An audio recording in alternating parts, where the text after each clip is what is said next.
Alrighty, guys, it looks like we are live here. Hold on, maybe not. My thing's got a little delay on it. There we go. We are now live. All right, guys. Happy Thursday again, and welcome to another episode of the PDOCS Livestream series. So, as you guys saw in the post and the topics that I had written and posted about this week, and I think I mentioned it in one of my stories earlier, is what I really want to cover or go over here is the fastest exercise, and this is what I do with any of the new PDOCS client acquisition method students or clients that come into the program. Our first call is a one-on-one call doing exactly this. So first I'm going to run through the template and the criteria, and then I'm going to show you 3, 4, 5, 6 examples that I've done with, I don't know, in the last week or two we've had about 5, 6 new people enroll, so I've done about 5 or 6 of these here recently. So I'll bring up a few examples and show you what differs, how we do this, and then how that leads into kind of the rest of the program or the next steps in finishing this. Even if you're not in the program, you guys can do this for yourself still. Very, very easily once you understand it. So I'm going to cover that. I also mentioned in the post, and I just wanted to go through the schedule here. So obviously I just covered today's episode. Next week being the 4th of July and a holiday here in the States, there will be no PDOCS live stream. I'll be off celebrating with family and friends, having some drinks somewhere, and in no shape to be doing a live stream and teaching you guys a lesson, I don't think. And then the following week, we have on a expert guest speaker, Kyle Rogers, who I was just featured on one of his interviews recently. If you guys haven't seen him, go check him out.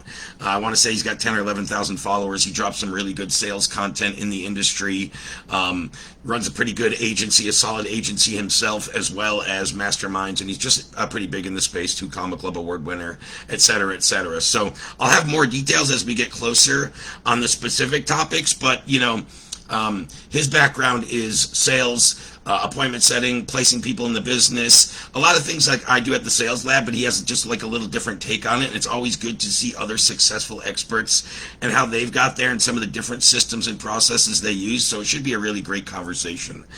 So yeah, that's what's coming up in the next few weeks. And I don't really want to look ahead farther than that. We all know how we are, you know, as people. We don't remember more than 10 minutes out, never mind if I start talking about, you know, topics and live stream 6, 7, 8 weeks down the road, what have you. But first off, I just go through these criteria. So name is just your own name, right? That's just plain and simple. That's for me to keep track of which student and client I'm doing this for, right? Then I start getting in with them on the first call. Let's just say I'm on with a client, Joe, right? Hey, Joe, what niche or industry are you serving, right? And I get all kinds of different things here. I don't know, Ray. I'm starting broad. That's why I'm in the program. How do I niche down? What does that look like? So they either have a very dialed in thing, and I'll kind of assess that and ask them, say, that's great that you're going to that one. Why? And that might make a lot of sense. Or I'll give them some advice and insight on how broad or narrow they should go, depending on, you know, what their thoughts were and what their skill set is. Then I want to know a little more about their offer. Are they an agency? Are they a coach? Are they just a general service provider? Are they a consultant? Like, what are they doing, and what is their key expertise and or deliverables? I need to understand that. Now, once we know the niche and industry, which is, you know, should be pretty self-explanatory, but again, a lot of people have trouble with that. Then you need to, you know, identify your ideal client. And if you guys have ever seen any of my offer building workshop things, where I talk about this, you know, the who is very direct. So let's say I'm an agency running Facebook ads, and my ideal client is kind of similar to my niche and industry that I'm serving. So let's say my ideal client is service-based businesses, roofers, solars, and plumbers in specific, right? So that's what I would put in number one, kind of the who. But the other 2 aspects I always look for, what are some prerequisites for this ideal client, right? How long have they been in business? How many team members do they have? What's their monthly or annual revenue? You know, all those type of things depending on your niche and industry. But you should set some prerequisites for that ideal client. That's who we're trying to target. That doesn't mean that's the only person we can work with. We might work with more advanced businesses. We might work with less. But we still want to craft our messaging to speak to our ideal client, so that's why it's good to define it. So list 4 or 5 prerequisites of your ideal client. Well, Ray, they've been in business for at least a year. They have 3 brick and mortar locations and a minimum of 15 employees, right? Whatever. A few things like that can get us so much more specific on our messaging. because we can go broad with a lot of things, but you can't go broad with messaging. Messaging has to be specific to that avatar, that objective of the campaign, that hook, but it has to be very, very specific really to who you're trying to reach. I mean, all those other things come into play, but we're crafting it for who we're trying to reach anytime we're crafting messaging and hooks, right? So you want to go into some prerequisites, and then also think of what they might have already tried to solve this problem that you're going to help them solve. Or if they haven't already tried something, most cases they have, right? If they're asking you to, in this case, run their Facebook ads, they probably tried it themselves. They probably hired a VA or a cousin that said he took a course, but it just never worked out, right? They've tried a few things. But if they haven't, what might they try instead of coming and working with, raised, marketing agency, whatever, right? So what have they tried, and or what might they try instead of working with you? Then I kind of dive into the PDOCS research, which I'm going to kind of prescribe or recommend different to everybody. Now, what I found with, and you'll see when I get to the examples, a lot of these people have been in this space a while, know their niche. Like, I'm on the call, I'm like, you don't need to do PDOCS research. Like, this stuff. And if you do, it's very minor, right? And it's not a priority right now. But some people just didn't quite have a great enough understanding on a couple of the questions I asked earlier, to understand the offer and the ideal client and the niche. So I'll tell them a little of the research they should do. If you guys want more specific information about doing PDOCS research and you think, like any of the things I've talked about already, you don't have the answer to, or you're not sure, just let me know and I'll send you over the PDOCS research worksheet so it'll make sense, and the little tutorial where I go through it. So if you're watching here on Facebook Live, whether it's live now while I'm talking or the replay later, just comment PDOCS research or research below and I'll get you over that sheet and the little module explaining how to do that. But I'm not, this whole session isn't about research, right? These next two are probably the most important. Now, I can't go into those and have a good understanding without knowing these things. So, like, for me as a coach and a leader in the space and trying to teach and guide people on the direction to go, I need my criteria so then I can get down to the important things. So I start talking to the person. I'm like, okay, so you're, I'm doing Facebook ads for roofing, solar, and plumbing, whatever it was, yada, yada, yada. Your ideal client has this many locations, this. You're good on your research. What is your immediate objective? What do you want to accomplish? And what I say with most of my clients and students is the next thing is the offer session. Now, my last 5 students to enroll got a free offer session, which was great. Actually, the last one he's already booked and we've done this session, but his offer session is tomorrow. That was the last of the 5 spots with the free offers. But, hopefully people have this dialed in. I still give you training, or there's still ways you can get those with me one-on-one if you need a really good offer creation or just a pressure test of your offer where we're refining what I always like to call the 4 P's of an offer, right? How it's packaged, positioned, priced, and perceived, the value in the marketplace. So if you guys need help with that, and you're in the program, there's definitely a great module on that where I give you all the tools to do it yourself. But if you need a session with me, let me know and we'll work that out. But what I most tell people is, hey, once you have your offer dialed in, whether we already do or whether we're having that call later this week, whatever, what's the immediate objective and what's the next step? And then some people are like, they're brand new, right? And they're launching. I just want to get out in the marketplace and have some conversations and get feedback. Or maybe they'll say, hey, I want to sign 10 clients this month. I'm like, hey, this is brand new, let's start small, right? So sometimes they might think the objective is like 6 steps down the road, or sometimes they are very specific, but like we need to lay out what's the objective, what do we want to accomplish. Once the offer is solidified and validated and we know that's what we're taking to market, what do you want to accomplish in the next 7, 10, 14 days? Like, that's all I want to know right here. And if they're not sure, or they'll tell me, I'll tell them, cool, that's what I would do in terms of this objective. Or, hey, maybe you want to start here. That is a great objective, but that's an objective in step 4, and right now we're on step 2, right? Let's not skip step 3. So I would do this and then go to that, and they'll be like, oh yeah, that makes sense. So once we know the objective, then I'm going to lay out the strategy and the approach. What are we doing for different marketing channels? What platform are we on? Are we going into paid ads or not? What's the low-hanging fruit, and where are we going to get some quick wins in the strategy and approach? So guys, if you're watching this for yourself, and this is a very easy template, there's only 6 or 7 things on here. You probably don't need it, right? But if you want it, comment template below, and I'll send you over this little template. You guys can fill these out yourselves very simply. But if you're new to market, or you're taking your coaching offer, your expertise, your skill set, and you want to start working with clients at whatever price point or level, and you are, again, whether you've already done it and not had success, whether you're thinking about doing it, or whether you're doing it already, but you're stalled out and you don't have a continuous way to get your next 3, 5, 10 clients in the next month, I recommend doing this exercise. It will vastly streamline it and help, and it'll probably make more sense when I show you some of the examples here momentarily. But yeah, strategy approach is going to be different and for everybody. So I'm going to go through those examples momentarily. I just want to check real quick if anybody's watching live and had any questions. And if you are watching live and I haven't even mentioned it yet, if you have any questions or anything you'd like to add, chime it in the comments here, guys, and I will be checking them, every 10 to 15 minutes while I'm live here. So PDOCS group. I don't even know if there's people on right now. 11 plays. I don't see any live comments. Okay, great. So I'll just go through some of the examples. So, as I mentioned, let me just go, I'll start with this one. So this is Isaac.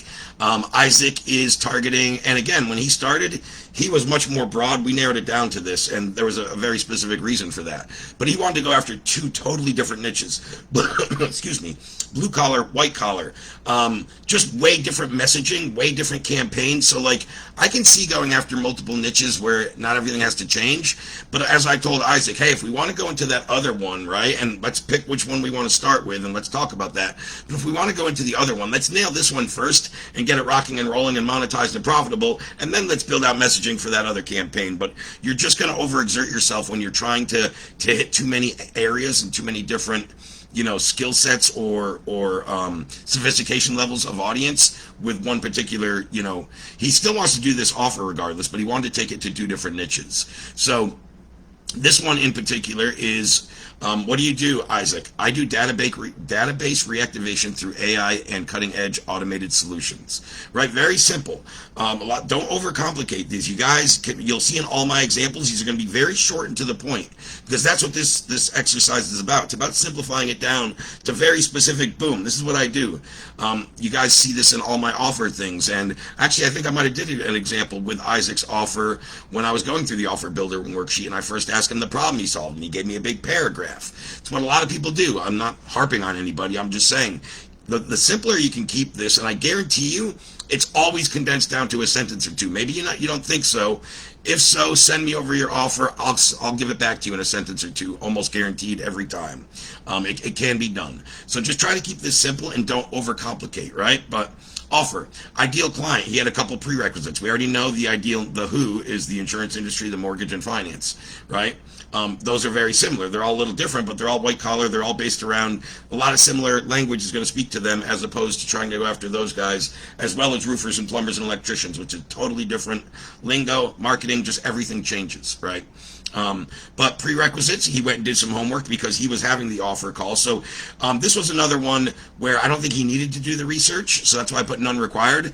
But he didn't really know these 2 things right off the top of his head, and which is fine because he didn't know I was going to ask him. He just thought my avatar is like, hey, they're the mortgage, insurance and finance industries, right?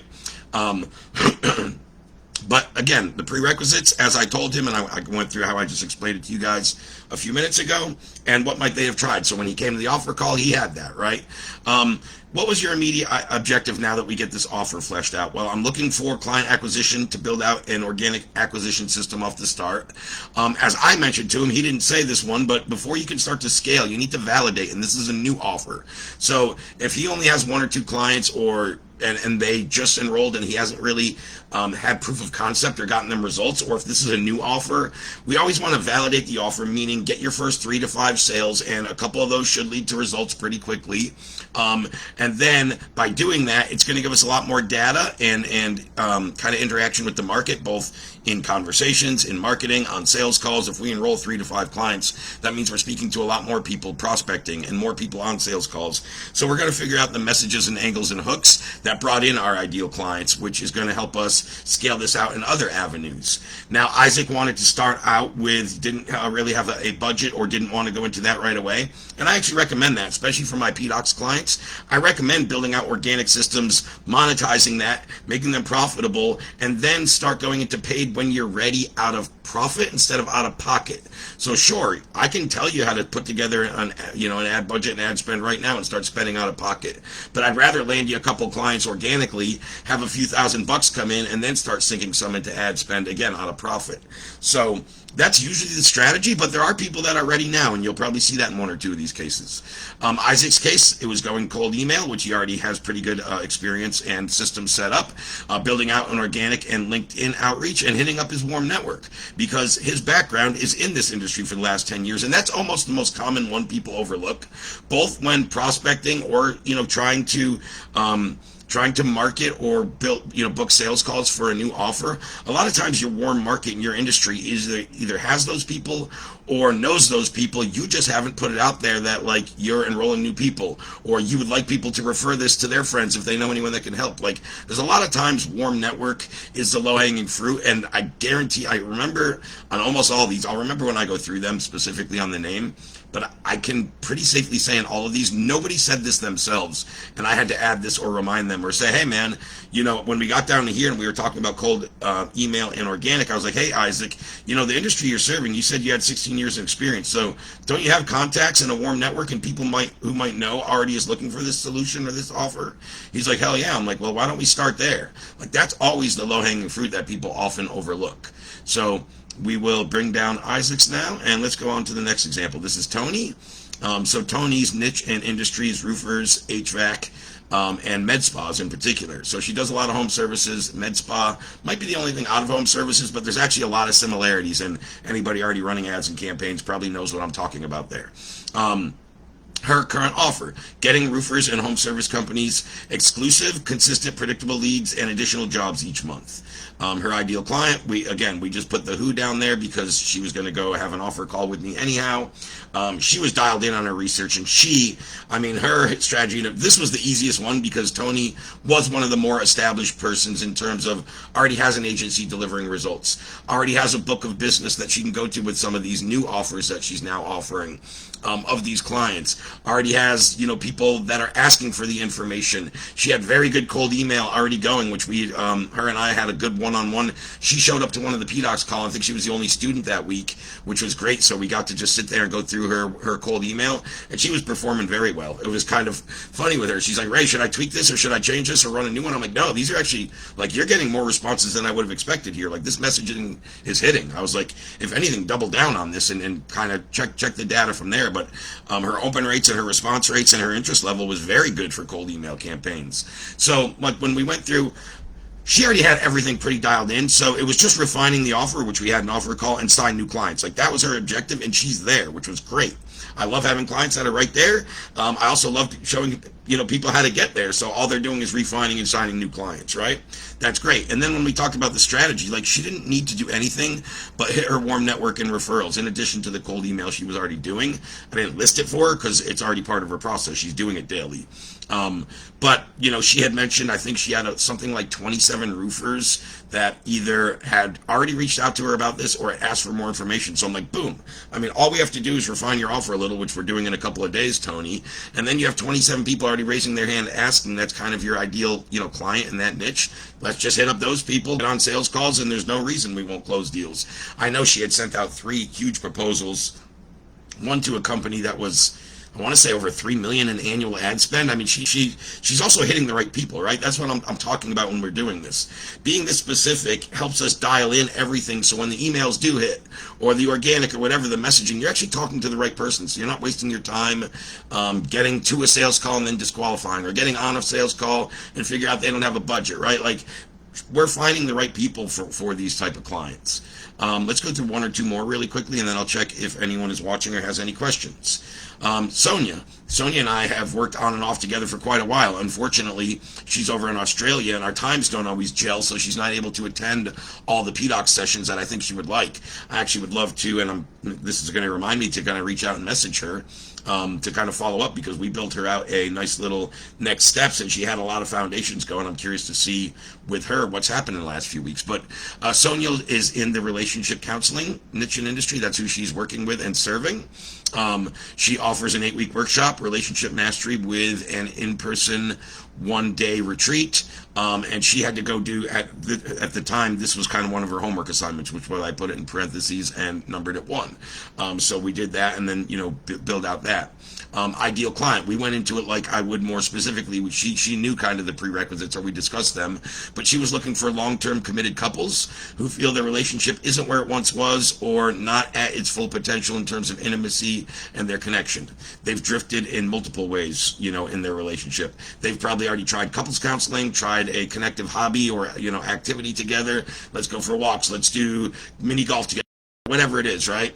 And they've been relying on family and friends for relationship advice and direction, which in many people's cases, especially people in marginalized or kind of, relationships that are on the cusp, and there's already issues there. A lot of times that doesn't help people.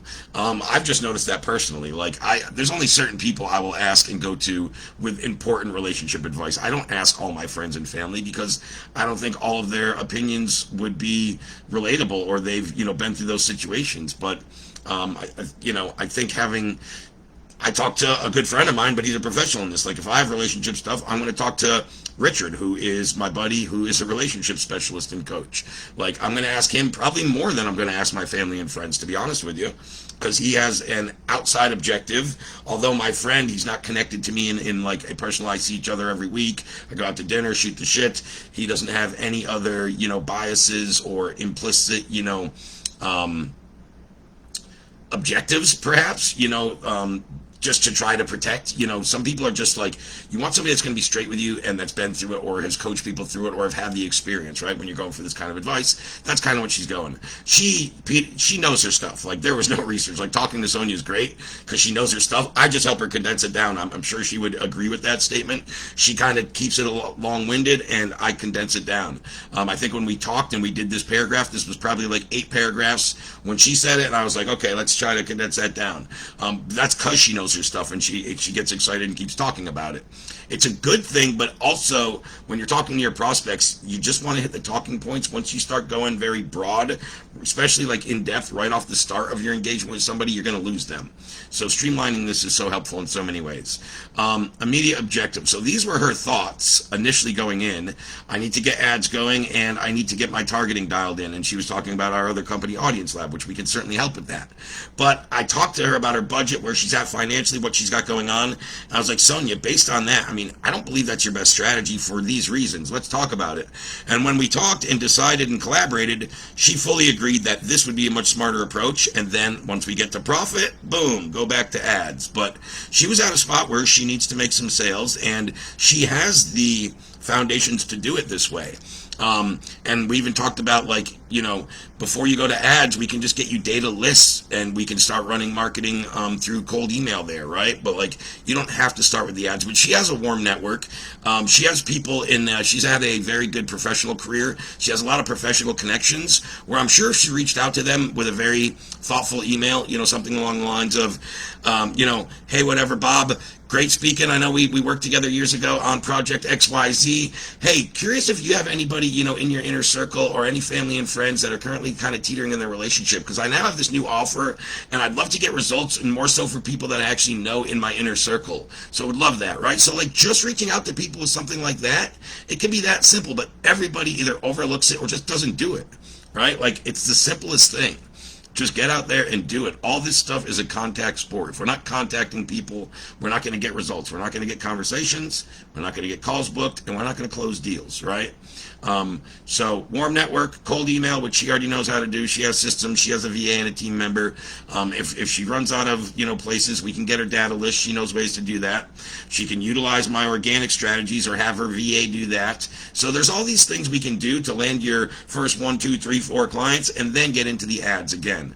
Now, for her strategy, we had to talk about which platform, which for organic, we were going to use Facebook, because I think Facebook is a much better, more relational platform, whereas LinkedIn is much more B2B, more analytical things, more business offers. You could do it on any, but Facebook makes the most sense. Go over the metrics and activity, which we built her out a specific outline, and dial in the expectations and outcomes. So we discussed all this and put this into a separate sheet, which is probably why it's not all on this one and her specific case.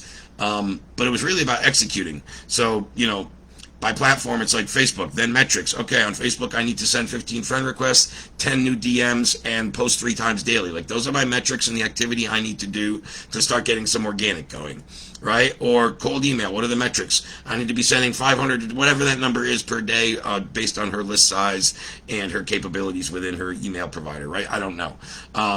And then the expectations and outcomes. So if I do this many posts and this many friend requests and this many conversations and this many emails, what are the outcomes? And we map that all out. I might even have that up on the screen. No, it's on my other one. I talked about that on an earlier post or a live stream, where it was last week's live stream, I believe, where I brought up, the KPI thing that within the PDOCS 7-day challenge. So if anybody needs help with that, go back and check out last week's live stream. I believe the YouTube clip replay, the link to the sheet to build out your own KPIs for your approach, should you go fill this out. I mean, when you go look at that sheet, I would plug in emails, and DMs as my main metrics of outreach, and then it will reverse engineer how many we need to send a day to get this result of conversations or clients per month. And it just reverse engineers it and makes the numbers easy, so now you know your daily metrics. Do I have one more up or no? I do have one more up, so let's go through the last one. Josh, we just did the other day. Josh is targeting lawyers, law firms, primarily private injury attorneys, but he's not just exclusive to that. He's getting more specific in his offer calls tomorrow. That's the one I mentioned with my 5 spots. Josh got the last spots in the program with the free offer call, which we have tomorrow morning, he and I. But he runs a lead gen agency. We're dialing in the specifics and the deliverables for the offer call. But on this, again, I can be generic. I need to know this information because it's really, again, the bottom 2, objective and approach. Now, ideal client, he didn't really do a lot of research, and he said something about mid to large size firms, but I was like, so what does that entail? What is a mid-size to large-size firm in terms of either staff members or revenue? What does that mean? He's like, well, I'm not really sure, right? So I told him to go do a little basic law firm research and just find out the average law firm or the average client that you're currently working in. What is the size of the firm in terms of employees? How many cases do they take on a month or a year? What is their annual revenue per year? Find out some of these numbers. So if you're targeting small or mid to large size firms, you actually know what that criteria is, right?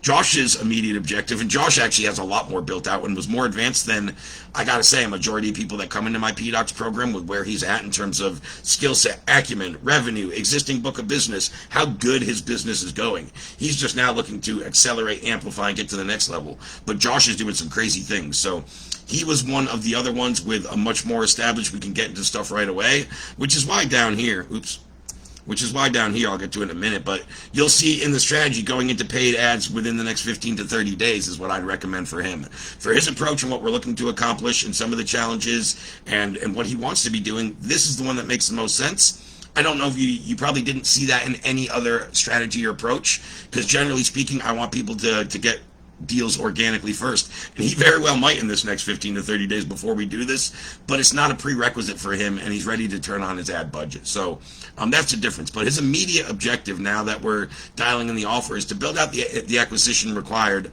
to acquire ideal perfect client and a replicable system that can predictably sign 10 clients, right? That's kind of the immediate objective. I really have no problem thinking we're going to do this for Josh very, very quickly. This will be a cool one to come and update you guys on in the next 30 or 60 days with everything he's got going on. And Josh, if you're watching, kudos to you. But yeah, this is going to definitely be doable in a very short time.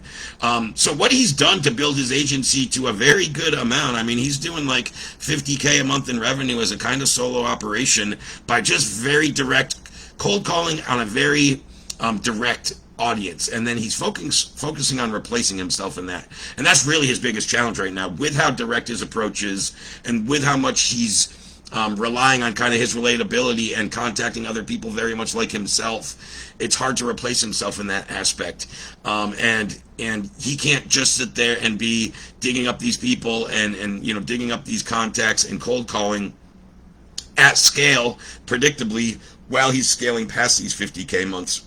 Especially, it's very difficult in this case to just replace him easily in this role, which he needs to do. So one way to replace anybody in any role that I'm the sole lead generation acquisition system for my company and it's just me and I need to replace myself is by leveraging paid and just, going that marketplace where you can sit back and let calls start to come inbound. So that makes the most sense for him. I gave him some strategies and recommendations on what I would do organically.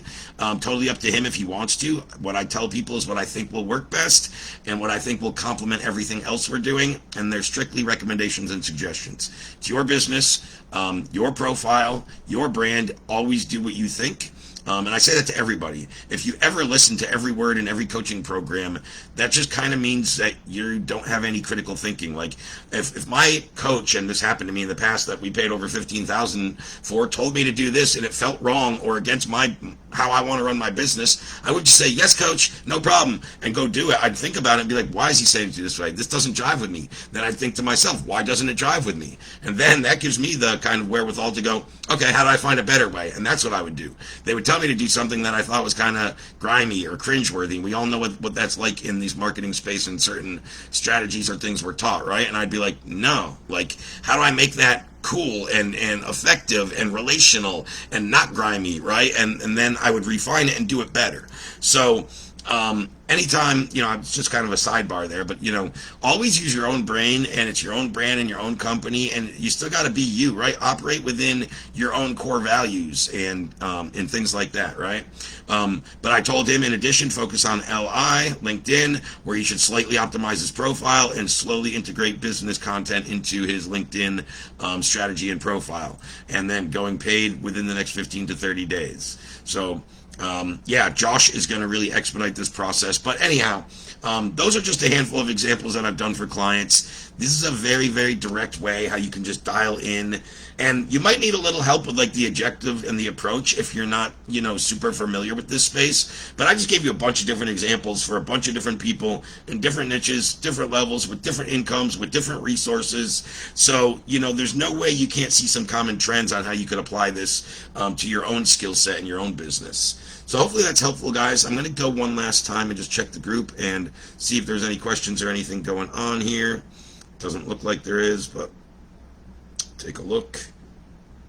19 plays and 19 views. One comment, nothing new. Okay, guys. Nope, that'll be all. So again, if you're watching this on Facebook here, just comment if you wanted any of the resources below. I had talked about, the PDOCS Research thing, if you guys needed that, or the module to do your research, or if you just wanted this little template so you have something with, the criteria and things on here that I just ran through, just let me know below. If you're watching on YouTube, I will place those resources there in the description. All right, guys, have a good one, and we won't see you next week due to the 4th of July. So we will catch you here on July 11th, live with Kyle Rogers as the expert guest speaker. And again, if you're not familiar, go check him out, or you'll probably see him tagged in some of my posts coming up when I dive into more details. Have a good one, everyone.